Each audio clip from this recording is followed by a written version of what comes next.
రాష్ట్రంలో 3 star హోటళ్లకు 9.5% VAT మినహాయింపు ఇచ్చేందుకు ఆర్థిక శాఖ నిర్ణయం తీసుకుందని మంత్రి యనమల రామకృష్ణుడు తెలిపారు.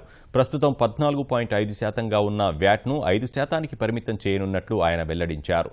రాష్ట్రంలో పర్యాటక రంగాన్ని ప్రోత్సహించేందుకు ఈ మేరకు నిర్ణయం తీసుకున్నామన్నారు. రాష్ట్రంలో పర్యాటక అభివృద్ధికి సంబంధించి యనమల అధ్యక్షతన మంత్రివర్గ ఉపసంఘం విజయవాడ ప్రభుత్వ అతిథి గృహంలో భేటీ నిర్వహించింది. మంత్రులు ప్రత్తిపాటి పుల్లారావు, నారాయణలు ఈ సమావేశంలో పాల్గొని పర్యాటక ప్రాజెక్టులను సమీక్షించారు. పర్యాటక రంగ అభివృద్ధిలో భాగంగా త్వరలోనే సముద్ర విమానయానం, బీచ్ పర్యాటకాలపై దృష్టి సారించినట్లు తెలిపారు.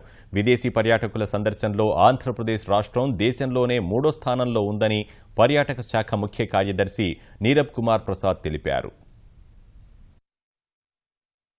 వైజాగ్ సంబంధించినటువంటి 2 టూరిజం ప్రాజెక్ట్స్ లాస్ట్ గవర్నమెంట్ లో ఇచ్చినటువంటి ప్రాజెక్ట్స్ ఇవి. హెల్త్ స్పా అండ్ రిసార్ట్స్, రెండోది వచ్చేటప్పటికి hospitality complex at Sheelanagar, Visakhapatnam. ఏ విధమైనటువంటి డెవలప్మెంట్స్ గానీ, ఇంప్రూవ్మెంట్స్ గానీ, వాళ్ళ కన్స్ట్రక్షన్స్ గానీ మొదలవలేదు. ముందు టైం ఇచ్చినప్పుడు కూడా టైం కండిషన్స్ కూడా ఫుల్ఫిల్ చేయలేదు. చేత కలెక్టర్ ఏదైతే ల్యాండ్ రిజ్యూమ్ చేశారో దాన్ని అప్రూవ్ చేస్తుంది ఎంపవర్డ్ కమిటీ. భవిష్యత్తులో మనం పెద్ద కన్వెన్షన్ సెంటర్ ఏం చేతంటే మనం పెద్ద కాన్ఫరెన్సెస్ పెట్టాలంటే మనకి వైజాగ్ లో ఉదాహరణకి లాస్ట్ టైం మనం సిఐఐ సమ్మిట్ పెట్టాం. ఇప్పుడున్న ఖాళీ స్థలంలో టెంపరీగా కన్స్ట్రక్షన్ చేశాం.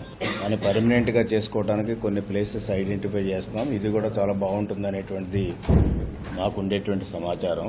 Tourism is very important in view of economic development. మిగతా సెక్టార్స్ లో ఎట్లా డెవలప్ చేసుకున్నప్పుడు కూడా టూరిజం కూడా భారీ ఎత్తున డెవలప్ చేసుకోగలిగితే మనకి టూరిస్టులు రావడం వల్ల కూడా మనకి చాలా ఎకానమీ డెవలప్ అవుతుంది అనేటువంటి ఉద్దేశంతో టూరిజం ప్రాజెక్ట్స్ హై ప్రయారిటీ ఇస్తుంది ప్రభుత్వం.